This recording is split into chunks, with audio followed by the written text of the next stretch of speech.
Happy Makar Sankranti, happy Uttarayan મિત્રો।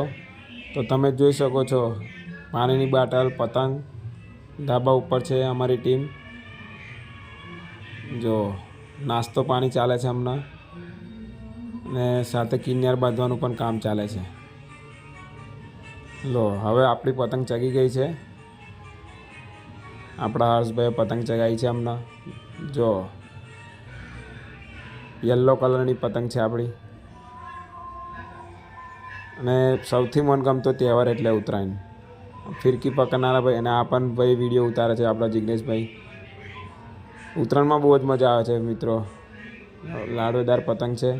આ અમારા વડીલ છે બે, ઉમેશ કાકા અને રઘુભાઈ, સાથી મિત્રો છે।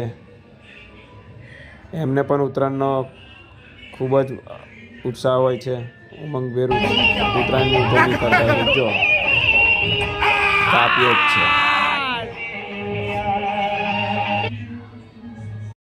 તો મિત્રો કોમેન્ટમાં બતાવજો તમને સૌથી મનગમતો તહેવાર કયો છે। અમને તો ઉત્તરાયણ ગમે છે।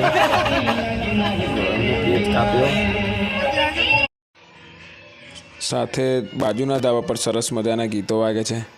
અને ઉત્તરાયણમાં મિત્રો જેટલી મોટી ટીમ હોય, સાથી મિત્રો એટલા હોય, એટલી મજા આવે છે। આનંદ ઉલ્લાસ સાથે ઉજવણી કરવાની મજા આવે છે। આ અમારા ગામનું સ્વામિનારાયણ મંદિર છે। જો પતંગ કપાઈને આવી, અને આ મારો નાનો છોકરો છે વેદાંત, એ ખૂબ જ મસ્તીખોર છે। અને મારો મોટો છોકરો છે પ્રણય, એને ઉત્તરાયણની બહુ જ રાહ જુએ છે, અને પતંગ ચગાવવાની બહુ મજા આવે છે એને। ઉત્તરાયણ પહેલાં એને કમસે કમ 3-4 કોડી પતંગ ઉડાવી મારી હશે। જો આ મારા પતંગબાજ જોરદાર ખેંચ મારે છે પ્રદીપભાઈ। જો બહુ જ પેચ કાપે છે એક પતંગમાંથી, કમસે કમ એ 15-16 પતંગ તો કાપી જ કાઢે એક પતંગની સાથે। આ અમારા ગામના અગાસીનો નજારો છે, જોઈ શકો છો તમે। પતંગો કેટલી બધી ચગે છે। અમારો સન થાકી ગયો છે, હવે નીચે જાય છે કે હવે બીજા ધાબા, જો સામે ધાબા પર ડીજે મૂકેલું છે, અને આ પતંગોની થપ્પી હવે પાછા હવે આપણા ધાબા પર આવી ગયા છે। પેલું જે અમારું ધાબું હતું આપણા જિગ્નેશભાઈ પટેલનું હતું, ત્યાં જો આ લખોટો આવ્યો, બહુ જ મસ્તીખોર છે। જો આ ટેપ પટ્ટી મારે છે, પિલ્લા વીંટવાનું કામ ચાલે છે। ને મોર એનો ફેવરેટ મોર છે, અમારા વેદાંતનો નાના છોકરાનો ફેવરેટ મોર। પ્રણયની પતંગ, અમારા પ્રદીપભાઈ દર વર્ષે બહુ જ પતંગો ચગાવે। પતંગો એમ જે ઉત્તરાયણ છે એમનો ફેવરેટ તહેવાર છે પ્રદીપભાઈનો પણ।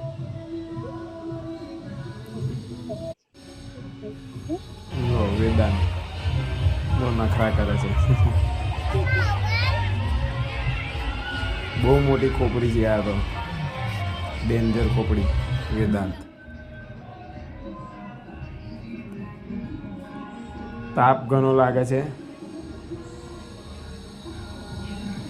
થોડાક વખત માટે પવન ઓછો થઈ ગયો હતો, એટલે પતંગને ઠુંકાઠી વધારે પડી હતી। ધુમાડો તમે જુઓ કેટલો વિશાળ ધુમાડો છે। એટલે ધુમાડાનું કારણ એ છે કે અહીંયા અટલાદરાથી 2-3 કિલોમીટર દૂર બહુ ભયંકર આગ લાગી હતી, જેમાં 30થી 40 ઝૂંપડા બળીને ખાખ થયા હતા। પણ સદનસીબ સારું હતું કે કોઈને જાનહાનિ કે કોઈનું મૃત્યુ થયું નથી। આ વાતની અમને સાંજે મીડિયામાં આવ્યું, ન્યૂઝમાં, ત્યારે ખબર પડી। જે કચરો ઉપાડવા માટે ઘરે ટેમ્પો લઈને આવ્યા છે ને જે કર્મચારીઓ, એ લોકોના 30થી 40 ઝૂંપડા બળીને ખાખ થઈ ગયા હતા। એટલે ઉત્તરાયણના દિવસે આવો મોટો ભયંકર હોનારત થયો હતો। જો ધુમાડો તમે જોઈ શકો છો। પ્રણયની પતંગ બેસી ગઈ, ટૂંકાટે છે। હવે પાછો પવન આવી ગયો હતો, એટલે પતંગો પવન મળવાથી જો પ્રણયને પતંગ ચગાવવામાં મજા આવે છે, પણ આ નાનો વેદાંત હેરાન કરે છે. જો ગુચરું કરી દીધું છે, ખેંચા ખેંચી ચાલે છે. જો પેલો અકરાયો. ગુજરાતી હિન્દી સોંગ સરસ મજાના વાગ્યા હતા ઉત્તરાયણના દિવસે. અને જો આ તમને વિડીયો ગમ્યો હોય તો લાઈક કરો, કોમેન્ટ કરો, શેર કરજો, સબસ્ક્રાઈબ